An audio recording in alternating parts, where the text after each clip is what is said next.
See, this is why you have to respect stars. Respect the head honcho. You have to put a level of respect on your biggest star's name. You have to, listen, everybody don't get treated the same. It is what it is. This is real life. It is what it is. The WNBA Finals were supposed to be the biggest night in women's basketball history. Millions of eyes, national spotlight, the best players, everything ready for a grand finale. But when the lights came on, the arena looked empty. Not thousands.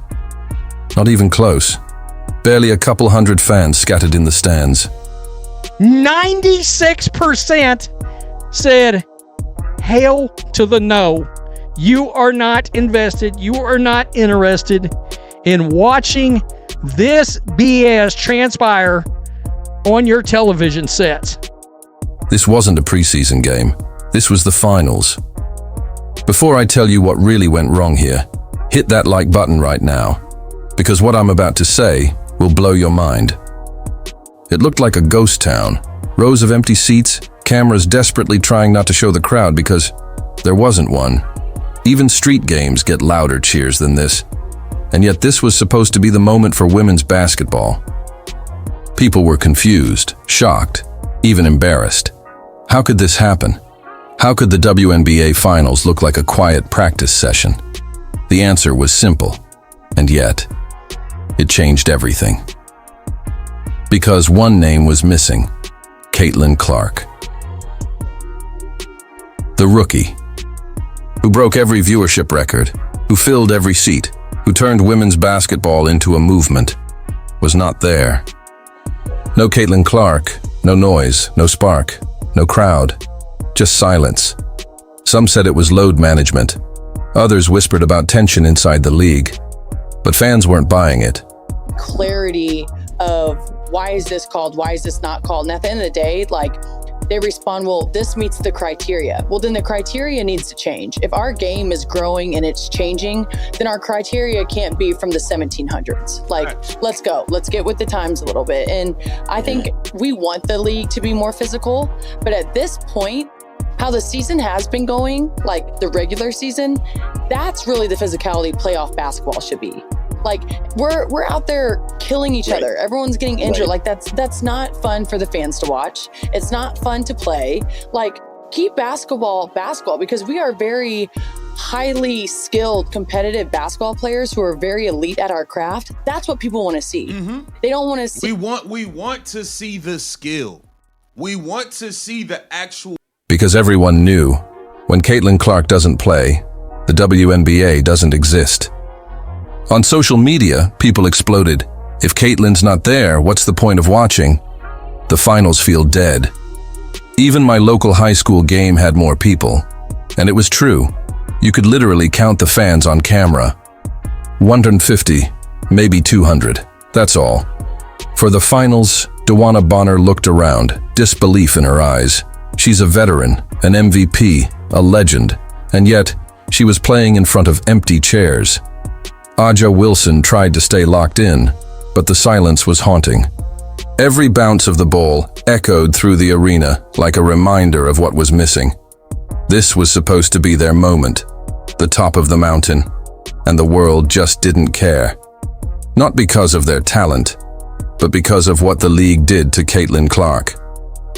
Behind the scenes, everything was boiling.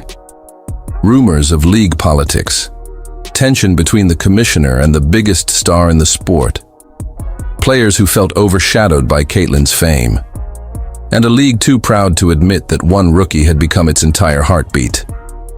So what did they do? They benched her. They silenced her. They chose politics over progress. And the result? A finals so empty, so embarrassing, that it became the biggest joke on social media. The WNBA's biggest stage turned into its darkest moment. DeWanna Bonner, after the game, said quietly, "You just hope people care enough to show up." Those words hit harder than the final buzzer, because this wasn't just about fans. It was about respect. The WNBA has always fought for visibility, equality, recognition. And then, when they finally had the biggest draw in decades, they pushed her away. Well, mainly Caitlin Clark. But if we can get Caitlin Clark, then we can convince some of the other top tier players and create our own league, and you could put the WNBA out of business. And the NBA owners won't seem to be too pissed off about that, because they have no interest in keeping the NBA afloat. The NBA owners that have invested in the WNBA teams do, but any NBA owner that does not invest in the WNBA team could not care less about the WNBA staying afloat. But anyway, yeah, this is an all-around interesting situation. The tickets are so low. They forgot that Caitlin Clark wasn't just a player. She was a revolution. The numbers prove it. When Caitlin Clark plays, arenas sell out. When she doesn't, tickets barely sell. Tonight's finals made just a few $1,000s in revenue, an amount so low, insiders said it wouldn't even cover the event staff. One insider even joked, the finals made less money than Caitlin's jersey sales in 1 hour. That's how bad it's gotten. Fans are now asking the question the league never wanted to hear. Can the WNBA even survive without Caitlin Clark? Because tonight was a brutal wake-up call. The cameras don't lie. The silence doesn't lie. The fans have chosen. Caitlin Clark isn't just a rookie.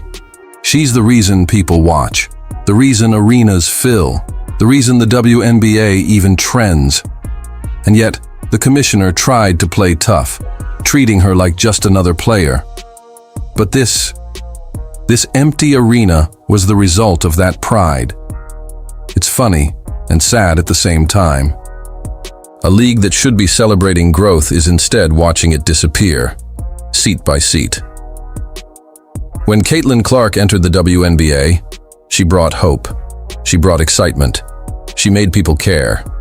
And tonight proved one painful truth. Without her, no one's watching.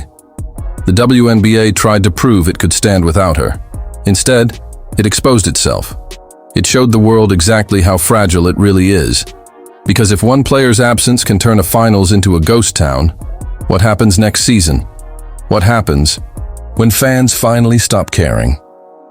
The silence tonight was more powerful than any statement. It said everything. The league needs Caitlin Clark more than it will ever admit. And unless they fix this, unless they bring her back, respect her, and build around her, this might be the beginning of the end. So tell me, was tonight just an empty arena? Or was it the sound of a league slowly collapsing? If you believe Caitlin Clark deserves better, hit that like button right now. Because the truth is loud, even when the arena isn't.